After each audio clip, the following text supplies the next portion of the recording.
TGIF world, welcome to Be in the Moment.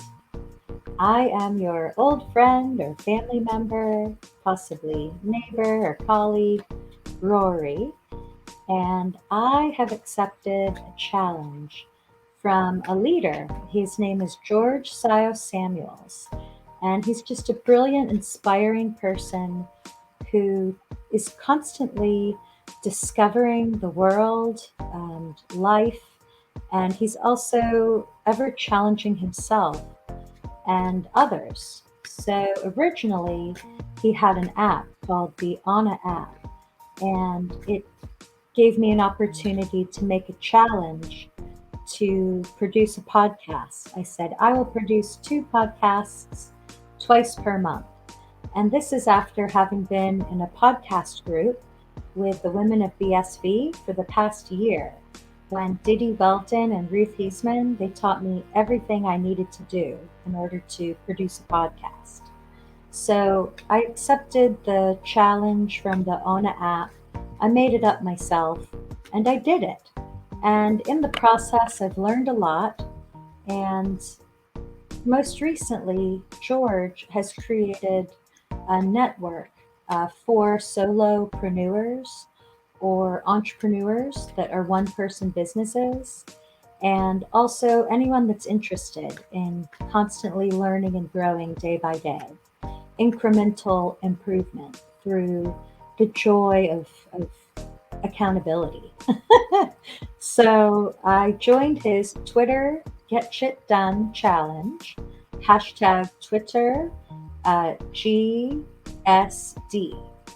And my intention is to share some insight when a card of a day is pulled from the SatoLearn deck. I'm hoping that perhaps some JavaScript developers in my network will take interest and then say, hey, what's that? I like building applications. Let me go build something over here in this ecosystem for the global financial system of the data economy of the world for the next 1,000 years, let's say.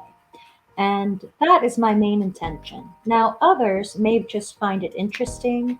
If you're curious to learn some details about Bitcoin as a plumbing for the global data economy, then this is for you. But I'm not talking to you about, um, unregulated stock market trades like most of the pop mainstream crypto Twitter people do. Maybe they have good intentions. Maybe they're just a bunch of paid shill actors. I don't know, but I can't be bothered with them at all. And I am here to be authentic and to share with you knowledge in nugget form, and that is card by card with the SatoLearn deck. So, welcome, and I thought I should give some introduction as to what I've been doing. Um, so, let's go for it. What will we discover today? Well, this is perfect. Right there is a card on decentralization. So, decentralization is a Bitcoin essential knowledge. It's a term that's thrown around a lot. So, let's see what's on the front of the card. Decentralization is really about locking down the base protocol so that it cannot be changed by developers. This allows businesses to build robust products.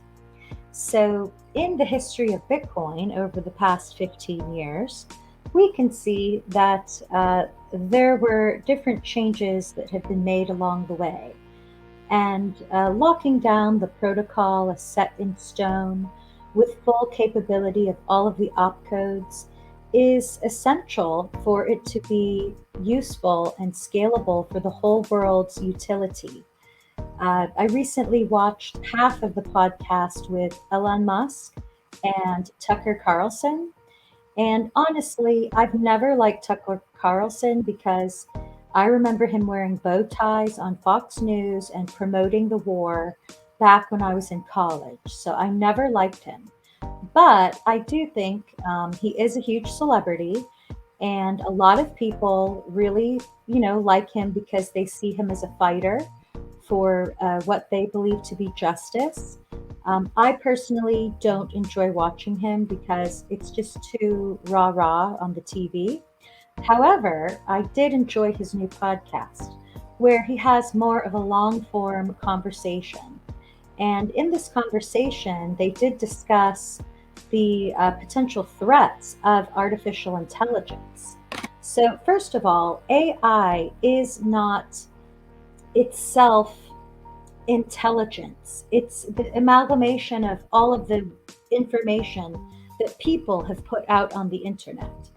And it seems if you listen to that podcast with Elon Musk and Tucker Carlson, that Elon Musk is saying, yes, there is a great threat if it were to get so fast and so calculating that it could then make decisions over people. And he was so worried about this that he got called a speciesist by Larry Page of Google.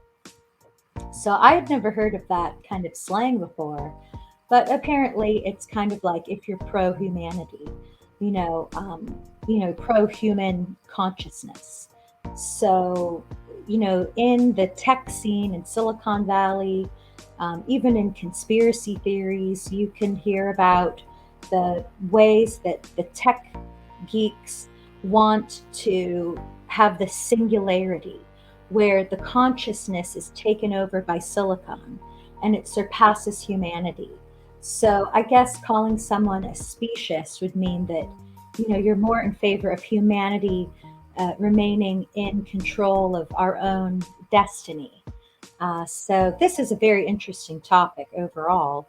I personally see AI as a great tool that we can use, but it is a threat in the sense that they have the woke GPT, where there could be a lot of ideology that is pushed out by bots that then persuades a lot of people to be like, oh, this is the thing these days, this is the hip stuff, oh, I'm gonna go with it, woo, and it's actually a manipulated AI that is impersonating humanity as all these bots saying all of this woke agenda, and it's not real people.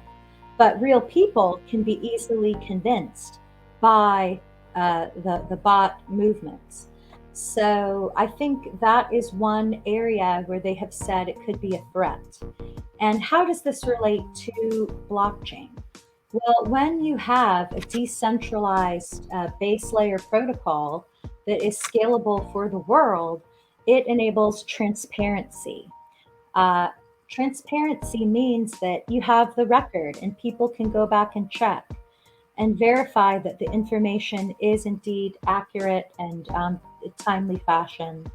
So, like we saw back in the crazy times of the past few years, they had supposed fact checkers on the social media sites who were just completely censoring people for sharing their ideas about what was going on during a really unbelievable time in our experience. uh, this AI could be tracked. So it's not that some person is saying, well, yes, I say this is true, I'm the authority, and all of you are just really bad thinkers. um, which we all do as humans anyway. I mean, that's very natural to think that about anybody that thinks differently of you. But at the same time, humans, we have the ability to think again and to reconsider. And we have compassion to say, hey, okay, well, maybe I was a bit much on that. And like, hey, let's, still see what we can enjoy together anyway. We don't have to agree on everything. So, with the transparency enabled by the blockchain, we can then ensure the integrity of data and not be so riskily led into this AI apocalypse, dystopia, where silicon, uh, the offspring of Larry Page, in the Silicon world, go on to, cyborg everybody up. So, yeah, I just think this is very interesting. And this is one practical use case of decentralization. So, understanding decentralization, let me read you the rest of the card. Decentralization is really about removing trusted third parties and locking down the base protocol so that it is set in stone and cannot be changed by developers. So the developers could be like the, cyborg madman, right? Blockchain is a digital database or ledger that is distributed among the nodes of a peer to peer network. Bitcoin maintains a secure and decentralized record of transactions. The innovation with a blockchain is that it guarantees the fidelity and security of a record of data and generates trust without the need for a trusted third party. So, the trusted third party on the social media back in the crazy days was Snopes, right? Or Snapes, whatever they call it. That is not a trusted third party, you know? So, without the need for a trusted third party. Protocol decentralization. Decentralizing the Bitcoin protocol by setting the protocol in stone enables companies to build products and services without the risk of rule changes that may break the entire platform. So you see, it's that and more when it comes to Bitcoin. There is so much that we can do with it. It's a wonderful tool for our, present and future. So when the demigods, as I call them, the developers who go in and keep changing the base layer of the protocol, then any company that or corporate that has built already on that, it's not sustainable. Then they have to start all over again, or everything that they've built will not flow. So these are very important topics, and that's why I'm here to do the card of the day. I know that it is very trendy to talk about crypto, and you've got lots of people on the internet who are just talking a lot of nonsense about get rich quick schemes. And they also talk a lot of nonsense about lack of a rule of law. When you listen to these people, they say truths and then they say falsities, all within the same group of content.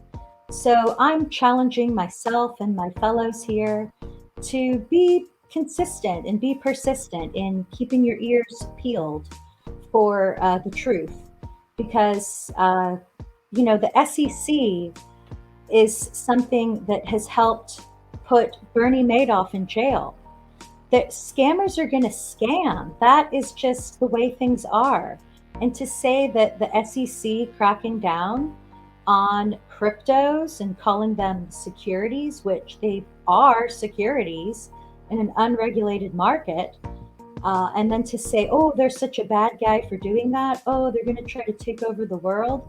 No, they're trying to protect at the same time. So, yes, we cannot be so, you know, like a nursing babe on the government, like, oh, government, protect me. But we can at least be sensible and use common sense and say, hey, there are regulatory bodies out there for a reason. And they are organizations made up of people who do, in fact, care about people and upholding certain rules and regulations to ensure the safety of the public at large. So, maybe there's a lot more speciesists out there than we otherwise already knew.